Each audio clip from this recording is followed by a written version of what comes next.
అందరికీ ఇవాళ నేను లంచ్లో ఈ ఐటమ్స్ ప్రిపేర్ చేశాను. ఎలా చేశానో చూడండి. నచ్చితే లైక్ చేయండి, అలానే సబ్స్క్రైబ్ చేయండి, షేర్ చేయండి. పప్పు కోసం అన్నీ కావాల్సినవి రెడీ చేసుకొని ఆ పళ్ళెం కుక్కర్లో అన్నం గిన్నెతో పాటు పెట్టేశాను. కట్ చేసుకున్న క్యాబేజ్ ముక్కలు నీళ్ళలో 5 మినిట్స్ ఉంచుకొని చిల్లుల గిన్నెతో వడగట్టుకున్నాను. కుక్కర్ ప్రెషర్ పోయిన తర్వాత పప్పుకు కావాల్సినవన్నీ పక్కన పెట్టేసేసాను. ఇవాళ ముడి బియ్యం చేశాను రైస్ కోసం.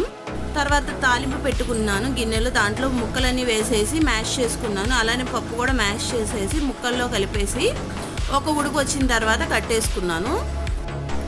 నెక్స్ట్ క్యాబేజ్ కూర కోసం తాలింపు పెట్టేసుకొని దాంట్లోనే పసుపు అలానే నానబెట్టుకున్న పచ్చెనపప్పు వేసేసాను నీళ్ళతో సహా.